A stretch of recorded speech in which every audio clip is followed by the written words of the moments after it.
Hello friends, आज के इस वीडियो में हम डिस्कस करेंगे पब्लिक एक्सपेंडिचर पार्ट 2, जिसके पार्ट 1 में हमने इसे एक्सप्लेन किया था।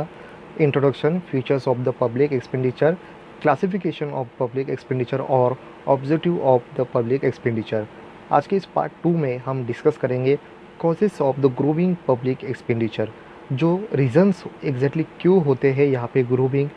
पब्लिक एक्सपेंडिचर होने के, इसके बारे में हम डिस्कस करेंगे। तो इसके साथ साथ हम देखेंगे कि किस तरह से यहाँ पे पब्लिक एक्सपेंडिचर जो इम्पोर्टेंट पार्ट यहाँ पे माना जाता है पब्लिक फाइनेंस का, जहाँ पे पब्लिक फाइनेंस के अंदर क्लासिफिकेशन है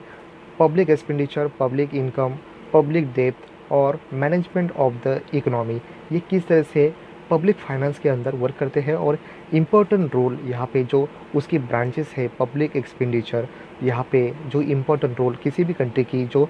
ग्रोथ एंड डेवलपमेंट को यहाँ पे इम्पोर्टेंट रोल पब्लिक एक्सपेंडिचर करता है। तो उसी के साथ हमने देखा था कि यहाँ पे डिफरेंस क्या है यहाँ पे पब्लिक और प्राइवेट सेक्टर के अंदर, जो क्लासिफिकेशन भी हमें इम्पोर्टेंट रोल निभाते हैं कि जो क्लासिकल इकोनॉमिक्स जो उनका पॉइंट ऑफ व्यू है इस पब्लिक एक्सपेंडिचर को लेके, उनका यही कहना था कि यहाँ पे उस कंट्री की जो प्रोटेक्शन है इसको बेहतर करे और इंटरनली लॉ एंड ऑर्डर को यहाँ पे मेंटेन रखे और उसी के साथ जो न्यूट्रल कंडीशन रखे किसी भी यहाँ पे सिचुएशन के अंदर, यहाँ पे जो पॉलिटिकली जो यहाँ पे क्रिएट होते हैं प्रॉब्लम, उनमें यहाँ पे इंटरफेयर ना करे। तो यही रीज़न थे यहाँ पे क्लासिकल जो इकोनॉमिक्स थे उनका पॉइंट ऑफ व्यू हमें पब्लिक एक्सपेंडिचर किस तरह से मेंटेन करने की कोशिश करने के लिए उनका पॉइंट ऑफ व्यू हमें दिखाई देता है। बट मॉडर्न इकोनॉमी के अंदर यहाँ पे एडोल्फ वैगनर, पीकॉक, वाइसमैन, इनके द्वारा हमें ये भी पता चलता है किस तरह से 20वीं सेंचुरी के बाद उस ग्रोविंग यहाँ पे जो पब्लिक एक्सपेंडिचर हो रहा है, इनके बढ़ने की क्यों यहाँ पे रीज़न होते हैं और यहाँ पे क्यों किसी भी कंट्री की गवर्नमेंट के पब्लिक एक्सपेंडिचर बढ़ रहे हैं, इस पे डीपली यहाँ पे एडोल्फ वैगनर ने और पीकॉक, वाइसमैन, इन्होंने भी अपना कंट्रीब्यूशन यहाँ पे थ्योरीज ऑफ पब्लिक एक्सपेंडिचर के द्वारा दी थी और हम उसको भी यहाँ पे डिस्कस करेंगे किस तरह से एडोल्फ वैगनर ने क्या रीज़न होते हैं कि यहाँ पे इंक्रीजिंग स्टेट एक्टिविटीज़ को लेके उन्होंने थेरीज बनाई। पीकॉक, वाइसमैन, उनकी हाइपोथेसिस, यहाँ पे इन दोनों को भी हम थेरी में आने वाली वीडियो में उसको डिस्कस करने वाले हैं। आज के इस वीडियो में हम ये भी डिस्कस करेंगे कि किस तरह से यहाँ पे क्लासिकल पॉइंट ऑफ व्यू यहाँ पे पब्लिक एक्सपेंडिचर को लेके किस तरह था और आफ्टर 20वीं सेंचुरी के बाद वेलफेयर कॉन्सेप्ट को अपनाने के बाद किस तरह से पब्लिक एक्सपेंडिचर और भी इंक्रीज होता हुआ और मोर इफ़ेक्टिव यहाँ पे डेवलपमेंट यहाँ पे दिखाई देती है। और क्योंकि उस कंट्री की जो गवर्नमेंट है इनके फंक्शंस बड़े हैं और उनके फंक्शंस यहाँ पे बढ़ने के साथ साथ यहाँ पे पब्लिक एक्सपेंडिचर भी बढ़ा है और इसी का रिज़ल्ट ही हमें उस कंट्री की जो डेवलपमेंट और ग्रोथ है ये भी देखने को हमें दिखाई देती है। तो इन सभी को यहाँ पे एक्सप्लेन इस करेंगे कि यहाँ पे इस टॉपिक के अंदर कि ये पार्ट जो हमें एक्सप्लेन करता है क्या रीज़न है पब्लिक एक्सपेंडिचर बढ़ने के। तो इसी को यहाँ पे हम सभी यहाँ पे पॉइंट को एक्सप्लेन करेंगे कि यहाँ पे पब्लिक एक्सपेंडिचर क्यों यहाँ पे इंक्रीज हो रहा है। हमारा जो पॉइंट है आज का ये कहता है कि causes of the growing public expenditure, फिर वो डेवलपिंग कंट्री हो या डेवलप कंट्री हो या अंडर डेवलपिंग कंट्री हो, इन सभी कंट्री के अंदर यहाँ पे जो पब्लिक एक्सपेंडिचर है ये बढ़ता हुआ ही दिखाई देता है। तो इसके रीज़न फर्स्टली है provision of the social wants and merits wants.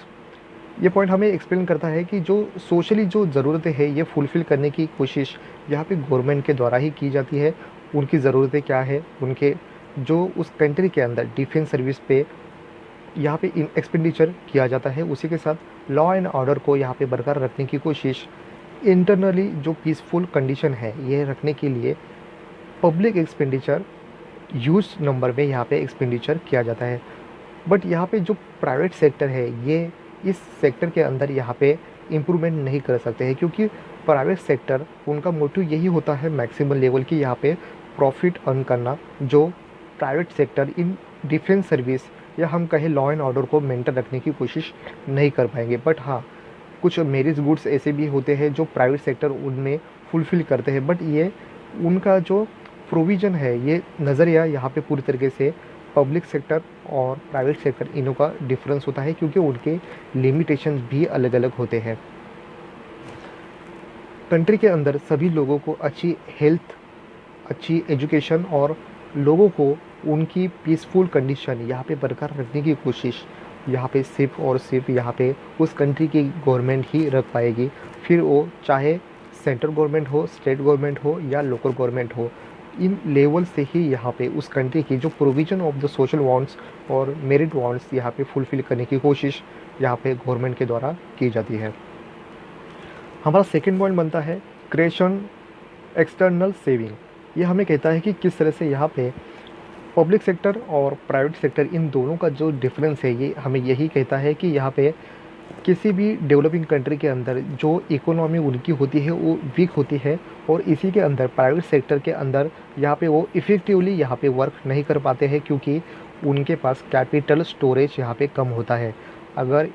Capital storage developing country के अंदर कम होता है तो उसके साथ साथ प्रोडक्शन कॉस्ट ये ज़्यादा आता है, लिमिटेशन मार्केट होते हैं, और इसके साथ साथ यहाँ पे एक्सटर्नल सेविंग क्रिएट की नहीं जा सकती है। तो किसी भी कंट्री की जो गवर्नमेंट होती है इसको लार्ज नंबर में यहाँ पे इन्वेस्टमेंट करने की कोशिश की जाती है, जहाँ पे एनर्जी हो, इरिगेशन सेक्टर हो, ट्रांसपोर्टेशन हो, रिसर्च हो, रेलवे हो, रोड हो, इंफ्रास्ट्रक्चर हो, कम्युनिकेशन हो, हेल्थ हो, एजुकेशन हो, या इकोनॉमिक और सोशली बेनिफिट क्रिएट करने के लिए गवर्नमेंट को यहाँ पे लार्ज नंबर में इन्वेस्टमेंट करने की कोशिश की जाती है, क्योंकि उस कंट्री को अगर डेवलपमेंट करना है तो ये सभी सेक्टर में यहाँ पे इन्वेस्टमेंट करना ज़रूरी है। तो इसी के साथ यहाँ पे क्रिएट करता है एक्सटर्नल सेविंग, जो इंकरेज करता है प्राइवेट सेक्टर को इन्वेस्टमेंट करने के लिए और उस कंट्री की डेवलपमेंट में यहाँ पे कंट्रीब्यूशन बढ़ाने में यहाँ पे creation external saving important role निभाती है, जो गवर्नमेंट के द्वारा की जाती है। हमारा थर्ड पॉइंट कहता है टू रिड्यूस अनइक्वलिटी। इस कॉन्सेप्ट में हमें यहाँ पे ये पता चलता है सभी कंट्री के अंदर यहाँ पे वेलफेयर स्टेट, इस कॉन्सेप्ट को गवर्नमेंट के द्वारा पॉलिसी के अंदर इम्प्लीमेशन किए गए हैं, जहाँ पे इंक्रीज़ किया जाता है सभी लोगों की इनकम लेवल को और लोगों की परचेसिंग पावर को बढ़ाने की कोशिश गवर्नमेंट के द्वारा की जाती है। तो इसी के साथ यहाँ पे जो एक्सप्लोटेशंस है पुअर लोगों का, जो कैपिटलिस्ट लोग करते हैं, इनसे यहाँ पे स्टॉप करने की कोशिश गवर्नमेंट के द्वारा की जाती है, और उस कंट्री के गरीब से गरीब लोगों को यहाँ पे अच्छी एजुकेशन, उसी के साथ लोगों का अपना खुद का घर लेने की कैपेसिटी क्रिएट करना, लोगों को अच्छी तरह से कम प्राइस में ट्रांसपोर्टेशन करने की कोशिश हो, उसी के साथ लोगों को अच्छी गुड्स एंड सर्विस यहाँ पे प्रोवाइड की जाए, लोगों को अच्छे जो उनकी ज़रूरतें हैं पूरी करने की कोशिश गवर्नमेंट के द्वारा की जाती है। और सबसे इम्पॉर्टेंट यहाँ पे इक्वल किया जाता है पुअर और रिच लोगों का बैलेंस मेंटेन करने की कोशिश, यहाँ पे इक्वलिटी इस पॉलिसी को इम्पोर्टेंट रोल निभाती है। नेक्स्ट पॉइंट हमारा इम्पोर्टेंट मानता है कि यहाँ पे फुल एम्प्लॉयमेंट की कोशिश गवर्नमेंट के द्वारा की जाती है। किसी भी कंट्री की अगर गवर्नमेंट यहाँ पे डेवलपमेंट करती है तो उस कंट्री की लोगों को यहाँ पे एम्प्लॉयमेंट मिलना यहाँ पे इम्पोर्टेंट माना जाता है, क्योंकि यहाँ पे गवर्नमेंट के द्वारा इंड्यूस इन्वेस्टमेंट करने के साथ साथ लोगों को एम्प्लॉयमेंट यहाँ पे मिलता है। उसी के साथ गवर्नमेंट वेरियस सेक्टर के अंदर यहाँ पे स्पेंडिंग करते हैं, एक्सपेंडिचर अपना बढ़ाते हैं, और इसी के साथ साथ लोगों को जॉब भी मिलती है, लोगों के पास इनकम आती है, और इसी के साथ लोग अपनी परचेसिंग पावर इंक्रीज करने में इम्पोर्टेंट रोल निभाती है। और इसी से यहाँ पे इन्वेस्टमेंट, यहाँ पे इंड्यूस इन्वेस्टमेंट के साथ साथ यहाँ पे प्राइवेट सेक्टर भी यहाँ पे अपना रोल यहाँ पे कंट्रीब्यूशन करते हैं, जिससे उस डायरेक्टली यहाँ पे उस कंट्री की जो डेवलपमेंट है इनमें भी हेल्पफुल इंक्रीज होती है। नेक्स्ट पॉइंट बनता है growing functions of the state government. हम इस पॉइंट के अंदर देखिए तो क्लासिकल फंक्शन जो थे इकोनॉमिक्स के द्वारा, उनका तो यही था कि यहाँ पे प्रोटेक्शन और इंटरनली लॉ एंड ऑर्डर को मेंटेन रखे। बट यहाँ पे जब 20th सेंचुरी के बाद यहाँ पे जब गवर्नमेंट की जो वेलफेयर यहाँ पे स्टेट उन्होंने जो पॉलिसी अपनाई है, तो यहाँ पे गवर्नमेंट के द्वारा यहाँ पे पब्लिक एक्सपेंडिचर बढ़ता हुआ ही दिखाई देता है, क्योंकि किसी भी कंट्री को अगर अपनी ग्रोथ मेंटेन करनी है या इंक्रीज़ करनी है तो उस कंट्री के अंदर इंडस्ट्री, एग्रीकल्चर सेक्टर और उसी के साथ इंडस्ट्री, इन सभी को यहाँ पे लेके चलना इम्पोर्टेंट माना जाता है, जहाँ पे क्लासिकल पॉइंट ऑफ व्यू यहाँ पे कम पड़ता है और मॉडर्न जो इकोनॉमिक्स का यहाँ पे जो पॉइंट ऑफ व्यू है और भी ब्रॉडली होता हुआ दिखाई देता है। हमारा नेक्स्ट पॉइंट बनता है rise in the defence expenditure. यहाँ पे बढ़ते हुए यहाँ पे ग्रोथ और डेवलपमेंट को लेके जब यहाँ पे बढ़ते हुए ग्रोथ एंड डेवलपमेंट को लेके साथ साथ 20वीं सेंचुरी के बाद डिफेंस एक्सपेंडिचर यहाँ पे हर कंट्री का यहाँ पे बढ़ता हुआ ही दिखाई देता है। जो डिफेंस एक्सपेंडिचर बढ़ने की वजह यहाँ पे बनती है उस कंट्री की uncertainty of the foreign country के साथ होने वाला अटैक वॉर, यहाँ पे उनसे बचने के लिए डिफेंस एक्सपेंडिचर यहाँ पे क्रिएट करता है। उसी के साथ यहाँ पे जो एक्सपेंडिचर है ये डिफेंस सेक्टर में बढ़ने के साथ साथ यहाँ पे वेपन एक्सपेरिमेंट टेक्नोलॉजी इन पे भी यहाँ पे एक्सपेंडिचर किया जाता है जो डिफेंस करती है उस कंट्री की यहाँ पे सिक्योरिटीज़ को। नेक्स्ट पॉइंट बनता है rising population and the urbanisations. ये पॉइंट हमें ये कहता है कि बढ़ती हुई पॉपुलेशन के साथ साथ किस तरह से यहाँ पे नंबर ऑफ पॉपुलेशन यहाँ पे इंक्रीज़ होते हैं, बट ये जिस तरह से इंक्रीज़ होते हैं इनका यहाँ पे जो एक्सपेंडिचर है ये भी बढ़ता हुआ ही दिखाई देता है। क्योंकि हमारे कंट्री के अंदर जहाँ पे विलेज के अंदर बहुत सारे लोग होते हैं जो माइग्रेशन करके यहाँ पे रूरल से अर्बन यहाँ पे शिफ्ट होते हैं, जो माइग्रेशन इतने लार्ज नंबर में होता है जहाँ पे अर्बन कंट्री के अंदर यहाँ पे जब जॉब उसी के साथ उनकी रहन सहन लिविंग स्टैंडर्ड उनकी ज़रूरतें उसी के साथ उनको लाइट वाटर हेल्थ एजुकेशन ट्रांसपोर्टेशंस इन सभी का जो एक्सपेंडिचर है ये भी बढ़ता हुआ दिखाई देता है। और इन बढ़ती हुई पॉपुलेशन को उनकी ज़रूरतें पूरी करने के लिए भी यहाँ पे एक्सपेंडिचर बढ़ता हुआ दिखाई देता है। नेक्स्ट पॉइंट बनता है एडमिनिस्ट्रेटिव एक्सपेंडिचर। इस पॉइंट के अंदर हमें ये कहता है कि जहाँ पे नेशनल जो सेंट्रल स्टेट और लोकल गवर्नमेंट को कंडक्ट करने के लिए भी यहाँ पे उनका एडमिनिस्ट्रेटिव यहाँ पे एक्सपेंडिचर किया जाता है, जहाँ पे एक्सटर्नल और इंटरनली प्रोटेक्शन देने के लिए भी एक्सपेंडिचर होता है, लॉ एंड ऑर्डर को बरकरार रखने की भी कोशिश करने के लिए यहाँ पे एक्सपेंडिचर होता है। मिनिस्ट्री हो या हम कहें कि पार्लियामेंट हो, इन सभी मेंबर उनके जो फंक्शंस होते हैं इन सभी को उनका ऑफिस मेंटेन करना हो, उनके डे टू डे जो यहाँ पे एक्सपेंडिचर बनते हैं इनको भी यहाँ पे मेंटेन रखने के लिए एडमिनिस्ट्रेटिव एक्सपेंडिचर को यहाँ पे खर्च होता हुआ दिखाई देता है। हमारा नेक्स्ट पॉइंट बनता है the concept of the welfare state. 20वीं सेंचुरी के बाद सभी developing country, under developing country, develop country, इन्होंने सभी ने अपनी कंट्री की ग्रोथ बढ़ाने के लिए यहाँ पे वेलफेयर स्टेट इस कॉन्सेप्ट को अपनाया है। और इसी के साथ कई यहाँ पे रिजल्ट उस कंट्री के अंदर यहाँ पे उनकी डेवलपमेंट बढ़ती हुई दिखाई देती है। जो वेलफेयर स्टेट इस कॉन्सेप्ट के अंदर गवर्नमेंट सभी अपने कंट्री के अंदर जितने भी लोग हैं इनको हर तरह के यहाँ पे बेनिफिट यहाँ पे मिले और अपनी उसी तरह से यहाँ पे उस कंट्री के अंदर अगर लोगों की डेवलपमेंट होती है तो उनका इनडायरेक्टली यहाँ पे रिजल्ट उस कंट्री की डेवलपमेंट पे भी होता है, जो उनकी कंट्री की जीडीपी बढ़ाने में हेल्प करती है। तो यहाँ पे उस कंट्री की प्रोटेक्शन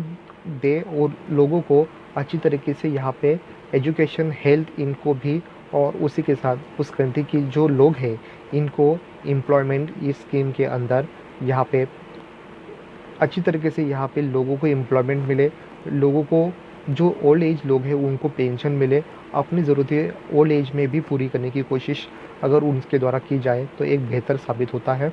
उसी के साथ health education water energy basic needs लोगों को पूरी करने के लिए यहाँ पे इस कॉन्सेप्ट को एक पावरफुल कॉन्सेप्ट माना जाता है जो वेलफेयर स्टेट की तरह यहाँ पे वर्क करता है। हमारा नेक्स्ट पॉइंट बनता है encouragement to rise in the national income. Country की नेशनल इनकम और भी अच्छी तरीके से ग्रोथ करने के लिए कंट्री को या हम कहें उस कंट्री की गवर्नमेंट को एक्सपेंडिचर और भी इंक्रीज करने की कोशिश की जाती है, जहाँ पे हेल्प करती है प्राइवेट सेक्टर को इंक्रीज करने के लिए। एग्रीकल्चर सेक्टर में फार्मर को और भी बेहतर टेक्नोलॉजी के साथ यहाँ पे इम्प्रूवमेंट करने की कोशिश, उनकी जो प्रोडक्टिविटी है इसमें भी बढ़ाने के लिए गवर्नमेंट को यहाँ पे पब्लिक एक्सपेंडिचर इंक्रीज़ करने की कोशिश आती है। उसी के साथ जो इंकरेजमेंट है इम्पोर्टेंटली यहाँ पे एंटरप्रेन्योर को यहाँ पे इंकरेजमेंट गवर्नमेंट के द्वारा की जाती है। उनको कई यहाँ पे लोन्स, उनको फैसिलिटी कम लोन पे द्वारा उनको अपना बिजनेस करने के लिए और कंट्री की ग्रोथ और भी तेज़ी से करने के लिए यहाँ पे इंकरेजमेंट को यहाँ पे इम्पोर्टेंट रोल यहाँ पे एक्सपेंडिचर में अंदर किया जाता है। हमारा नेक्स्ट पॉइंट बनता है राइज इन डेमोक्रेटिक इंस्टीट्यूशंस। इसके अंदर यहाँ पे जो डेमोक्रेसी सिस्टम हमारे कंट्री के अंदर जो माना जाता है, ये फोकस किया जाता है मोर इफ़ेक्टिव और बेनिफिशियली टू इक्वलिटी। इस कॉन्सेप्ट के अंदर यहाँ पे सेंट्रल गवर्नमेंट हो, स्टेट गवर्नमेंट हो, लोकल गवर्नमेंट हो, उसी के साथ उनकी जो इलेक्शन है उस पे आने वाला कॉस्ट, ये सभी यहाँ पे पब्लिक एक्सपेंडिचर के अंदर किया जाता है। जहाँ पे स्पेंडिंग किया जाता है लोकसभा, राज्यसभा, स्टेट लेवल पे, यहाँ पे जो पार्लियामेंट है, पंचायत लेवल, इन सभी पे यहाँ पे जो कॉस्ट आता है, इनमें जो एक्सपेंडिचर किया जाता है, ये लोगों को यहाँ पे मोर बेनिफिट और इक्वलिटी क्रिएट करने के लिए ये डेमोक्रेसी सिस्टम चलाने पे यहाँ पे पब्लिक एक्सपेंडिचर किया जाता है। नेक्स्ट पॉइंट बनता है इकोनॉमिक प्लानिंग। कंट्री की ग्रोथ और भी बेहतर और इफ़ेक्टिव करने के लिए यहाँ पे इकोनॉमिक डेवलपमेंट किस तरह से उनकी ज़रूरतें पहचानने के लिए प्लानिंग इकोनॉमी, उसके अंदर प्लान शॉर्ट, अंडर या लॉन्ग टर्म यहाँ पे पॉलिसी क्रिएट की जाती है और उनको मेंटेन करने के लिए भी यहाँ पे कोई कॉस्ट जो आता है वो इंक्रीज करता हुआ ही दिखाई देता है। इसी को यहाँ पे पब्लिक एक्सपेंडिचर भी इकोनॉमिक डेवलपमेंट, उनके प्लानिंग, फायर प्लानिंग हो या कई और भी यहाँ पे स्कीम हो, यहाँ पे उनकी ग्रोथ यहाँ पे दिखने के लिए यहाँ पे पब्लिक एक्सपेंडिचर किया जाता है। नेक्स्ट पॉइंट बनता है rise in the price level. Goods and service की प्राइस, इनको मेंटेन रखने के लिए और लोगों को अच्छी गुड्स एंड सर्विस देने के लिए यहाँ पे गवर्नमेंट के द्वारा जो राइज होते हैं प्राइस लेवल को कंट्रोल रखने पे भी यहाँ पे एक्सपेंडिचर किया जाता है। क्योंकि गवर्नमेंट के द्वारा जो भी यहाँ पे प्रोडक्ट यहाँ पे क्रिएट करते हैं, उनकी जो रॉ मटेरियल होते हैं, इनके प्राइस जब बढ़ते हैं तो उनके साथ साथ गवर्नमेंट के जो यहाँ पे कॉस्ट जो इंक्रीज होते हैं, इनको मेंटेन रखने का भी यहाँ पे कॉस्ट, यहाँ पे उन पे एक्सपेंडिचर भी किया जाता है। इसी तरह से हमारा नेक्स्ट पॉइंट बनता है nationalisations of the industries and business. यहाँ पे नेशनलाइजेशंस, यहाँ पे मैनी सेक्टर के अंदर यहाँ पे गवर्नमेंट प्रोडक्टिव सेक्टर को यहाँ पे आउटपुट लेने के लिए यहाँ पे कई प्राइवेट यहाँ पे जो सेक्टर होते हैं गवर्नमेंट के द्वारा यहाँ पे रन किए जाते हैं और उनको नेशनलाइजेशंस किया जाता है, जहाँ पे लो प्राइस पे लोगों को अच्छी गुड्स एंड सर्विस और उनको बेनिफिट मिले। उसी के साथ जो इन अच्छी यहाँ पे गुड्स एंड सर्विस, जो वेरियस गुड्स है, इनको लोगों को प्रोवाइड करने के साथ साथ कई यहाँ पे गुना यहाँ पे गवर्नमेंट के द्वारा यहाँ पे बर्डन आ जाता है और इन्हीं सभी का कॉस्ट यहाँ पे जो आता है ये गवर्नमेंट को लेना होता है। उसी के साथ हम देखें कि यहाँ पे गवर्नमेंट के द्वारा लोगों को जो अच्छी सुविधाएं दी जाती है, इनको प्रोवाइड करने वाले जो इंडस्ट्री होते हैं या हम कहें कि उसके जो बिजनेस वर्क करते हैं, ये गवर्नमेंट के द्वारा आते हैं और यहाँ पे कोई भी प्रॉफिट नहीं लेते हुए यहाँ पे सिर्फ और सिर्फ लोगों को यहाँ पे अच्छी बेनिफिट्स यहाँ पे देने की कोशिश यहाँ पे नेशनलाइजेशंस इंडस्ट्री और बिजनेस के द्वारा गवर्नमेंट करती है, जो इन सेक्टर पे भी यहाँ पे इन्वेस्टमेंट किया जाता है, जहाँ पे एक्सपेंडिचर यूज नंबर में किया जाता है। हमारा नेक्स्ट पॉइंट बनता है repayment of the public debt and interest. जब गवर्नमेंट अपनी ज़रूरतें पूरी करने के लिए जब यहाँ पे कर्ज लेती है, हम कहें पब्लिक डेट लेती है, तो इनका रीपेमेंट भी करना होता है। जो उनका आने वाला इंटरेस्ट रेट होता है, ये गवर्नमेंट को देना, रीपेमेंट करना होता है। तो यहाँ पे गवर्नमेंट जब अपनी रेवेन्यू कम होती है, उनके खर्चे ज़्यादा होते हैं, तब इस कंडीशन के अंदर पब्लिक डेट यहाँ पे इस कॉन्सेप्ट को यहाँ पे गवर्नमेंट यहाँ पे लोन लेती है और उनका ही रीपेमेंट करने की जिम्मेदारी गवर्नमेंट पे होती है। और इसी के साथ जो प्रिंसिपल अमाउंट होती है और उसी के साथ इंटरेस्ट रेट यहाँ पे लोन की देने की ज़रूरत बनती है और इसके साथ साथ ये एक्सपेंडिचर, पब्लिक एक्सपेंडिचर बढ़ता हुआ दिखाई देता है। नेक्स्ट पॉइंट बनता है हमारा इकोनॉमिक डेवलपमेंट। किसी भी कंट्री की जो इकोनॉमिक डेवलपमेंट है, इसको मेंटेन रखने के लिए या उसकी ग्रोथ ने को ऊपर लेके जाने के लिए गवर्नमेंट को infrastructure, education, foreign direct investment encouragement करने के लिए एंटरप्रेन्योर को यहाँ पे एक्सपेंडिचर किया जाता है। जिसके साथ साथ यहाँ पे जो बेसिक नीड्स है, ये अगर फुलफ़िल होंगे तो ही यहाँ पे इकोनॉमिक डेवलपमेंट होगा। और इसी के लिए रोड, रेलवे या हम कहें कि सभी सेक्टर के अंदर जो बेसिक नीड्स इंफ्रास्ट्रक्चर के अंदर आते हैं, इनको फुलफ़िल करने के लिए foreign direct investment important role अदा करने के लिए गवर्नमेंट को इकोनॉमिक डेवलपमेंट इम्पोर्टेंट रोल निभाती है, जहाँ पे इस कॉन्सेप्ट के अंदर भी यहाँ पे इन्वेस्टमेंट जो पब्लिक इन्वेस्टमेंट एक्सपेंडिचर यहाँ पे इम्पोर्टेंट रोल निभाती है। हमारा नेक्स्ट पॉइंट बनता है इन्फ्लेशन। इन्फ्लेशन इस कंडीशन को यहाँ पे कंट्रोल रखने के लिए भी यहाँ पे गवर्नमेंट के द्वारा पब्लिक एक्सपेंडिचर किया जाता है। तो यहाँ पे किस तरह से होगा, जब इन्फ्लेशन होता है तो इस कंडीशन के अंदर उस कंट्री की जो करेंसी है इसकी वैल्यू कम होती है, और इसी के साथ साथ उस कंट्री की जो रेट ग्रोथ है इंफ्रास्ट्रक्चर के अंदर इन्वेस्टमेंट करने के लिए ये भी इम्पोर्टेंट रोल निभाती है, जहाँ पे इन्फ्लेशन को कंट्रोल करना और उसी के साथ उस कंट्री के अंदर गवर्नमेंट को ग्रोथ अपनी डेवलपमेंट करने के लिए भी यहाँ पे पब्लिक एक्सपेंडिचर करने की वजह बनती है, जहाँ पे लोगों की परचेसिंग पावर को कंट्रोल में रखना भी यहाँ पे इम्पोर्टेंट रोल निभाती है। तो इन्फ्लेशन को कंट्रोल रखने के लिए भी यहाँ पे गवर्नमेंट के द्वारा पब्लिक एक्सपेंडिचर इस कंडीशन में भी यहाँ पे लोन या हम कहें कि खर्च होते हैं, जहाँ पे पब्लिक एक्सपेंडिचर अपना इम्पोर्टेंट रोल निभाती है। नेक्स्ट पॉइंट बनता है नेचुरल कैलेमिटीज़। इस कॉन्सेप्ट के अंदर जो अनएक्सपेक्टेड जो प्रॉब्लम क्रिएट होते हैं कंट्री के अंदर, जिस तरह से ड्रॉट हो, tsunami, flood, earthquake, fire in forest, इन सभी अनएक्सपेक्टेड प्रॉब्लम को रोकने के लिए और उन पे यहाँ पे जो कंडीशन को कंट्रोल में लाने के लिए इन अनएक्सपेक्टेड अनप्लान्ड कंडीशन को कंट्रोल रखने के लिए भी यहाँ पे पब्लिक एक्सपेंडिचर खर्च होते हैं। नेक्स्ट पॉइंट बनता है साइज़ ऑफ द कंट्री। अगर किसी कंट्री की अगर साइज़ अगर लार्ज नंबर में होगी तो हम कहें कि अगर जितनी बड़ी कंट्री तो उतनी बड़ी यहाँ पे स्पेंडिंग यहाँ पे डेवलपमेंट में किया जाता है, जहाँ पे road development, railway increase, airport, ports,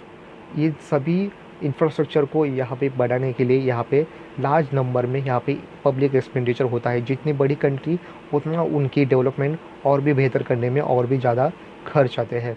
और हमारा लास्ट पॉइंट जो बनता है सोशल क्राइसिस।